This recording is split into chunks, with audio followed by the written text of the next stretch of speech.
we've got team-first guys here who know their roles and are ready to embrace them. That's important. So you were mindful of that? Oh, you have to be mindful. Yeah, I think we've had some situations in the past where we've accumulated talent and gone into the year with the attitude that it'll work itself out. And sometimes it does, sometimes it doesn't. So if you can be mindful of it and plan accordingly, it's always better that way. Has history been a guidepost with this? Like back in the days of off-financing, it didn't really work out. It didn't work out. So is it just being mindful of history, or is it just common sense? I think it's common sense, and we've learned from our own issues in the past too. Jay Payton 1 year wasn't quite ready to embrace it. Thought he was, and he wasn't, and we found out the hard way. And so we try to look at the character and situation of each player who might be making that transition. Tito, you talked this winter about having had a good conversation with David after the season starting last year and his role and all that. How likely is it that you'll have a similar another conversation with him, an extended conversation, to make sure you guys are on the same page? We'll have a conversation with everybody tomorrow before we go on the field with the position players. David and I have had a lot of conversations, as every player does. I mean, it's pretty public knowledge that last April was tough for everybody, myself included. I second-guessed a lot of nights what to do, what not to do. And, you know, with David's history, what he meant to us, what he means to us, options we had on the bench, it was a very difficult month. Saying that, I think what's more important is where we went from there. You know, we fought our way through it, but I think we came out feeling better, which I think is important. I'll always do what I think's right for our team, and I'll always tell the guys. That'll never change. What do you think it'll help him have everybody healthy, but also properly? Gonzalez in the lineup too. I can't imagine having those additions and having you and Petey back and not help everybody. You know, when you talk about adding one hitter to a lineup, it's amazing how different I feel when we're making out the lineup. You add a couple guys and then get some guys healthy back. It's a whole. It thickens out that lineup. You have a lineup yet? No, not for Channel 52. You guys put this team together in this offseason. Obviously, it's exciting. But what's it like now walking that clubhouse and actually seeing them here in uniform, like Crawford and Gonzalez to go along with everybody else? For me, it'll be really exciting Saturday when we meet for the first time. You know, we're not real big on meetings, but Saturday's meeting is an important one. We don't change how we feel about the game from year to year, but I think it's important that the guys that have been here hear it. The guys that haven't been here understand how we feel and how we want to do things. And then you start building that loyalty and that personality of your team. I think it's neat that there's a bunch of guys over there today that don't have to be there, but on Saturdays when it really starts to kick into gear, when we're all finally together and you start going in one direction. Theo, do you have a sense when you acquire guys like Carl and Adrian that, you know, even before Tito has that conversation, just before spring training really begins, that the guys get it, that they understand what the Red Sox are all about and what you're trying to accomplish? Well, he'll be there in that conversation too. Yeah. You know, I think we do our best to understand what makes players tick when we're considering acquiring them. Things that are important to us, winning, being a good teammate, competing, working hard, preparation.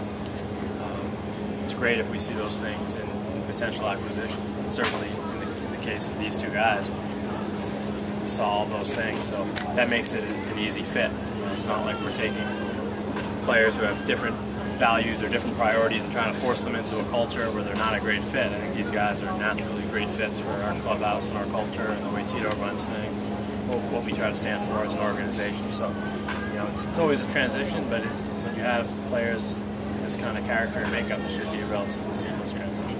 Theo, Beckett said the other day, talking about he's never been on a team that's won 100 games, thinks this team could do it. Cameron commented today also that there's that possibility.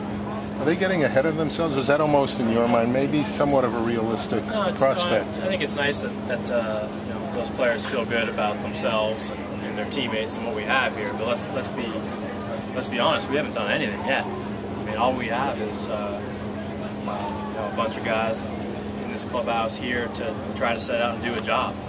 We've got a lot to prove. We've got to prove we're not a third-place team in this division. We got to prove we can stay healthy. we got to prove that we can, repeat performances, what guys have done in the past. If they can come out and do it again in 2011 or improve upon those performances, we got to prove that we can come together as a team. So we don't have win number 1 yet. So we have a lot to prove, and the work is just starting.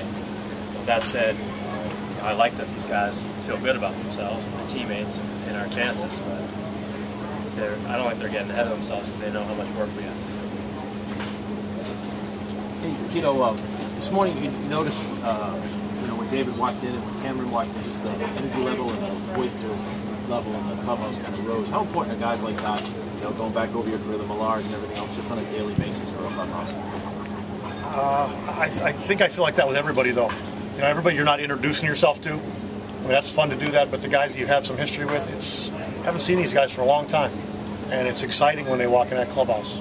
I agree with that. You see David walk in today, and Cam, and everybody's all energetic to see each other. And, that's great. What we do on the field is ultimately what we need to do, but there's no doubt that the loyalty and the personality and things like that, they go a long way into helping us through the frustrations of a long year. Because in baseball, there's a ton of frustrations, and how we deal with that goes a long way in how our season comes out. Theo, where are you guys at with Adrian Gonzalez as far as open lines? You guys still talking extension? Yeah, there'd be a time for that. I think it was well documented that we had a lot of conversations during the window that led up to the trade. And as we said at the time, we developed a lot of mutual trust and understanding, mutual good faith that when the time is right,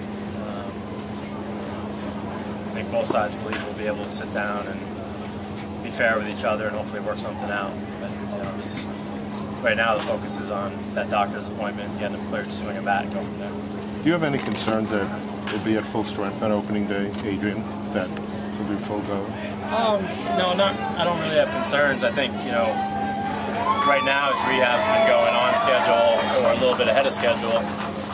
If there's a setback at some point, that's part of the equation sometimes. It just means he'll be a little bit behind, but he's feeling so good about himself right now that I think our expectation is that he'll be ready for opening day.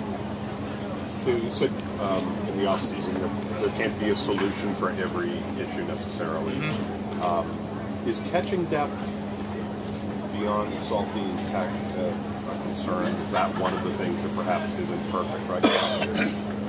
It could be. We have a lot of young guys that we feel pretty good about who are on the cusp of being big league ready. So we're going to take this camp in the early part of the season and determine which of them, if any, are big league ready in the case of injury. We also brought in Paul Hoover as a veteran. Yeah, that's one area where we'll monitor it closely and also continue to scout other camps if the need arises. We hope first to have an internal solution, but if we don't, we can always go outside the organization.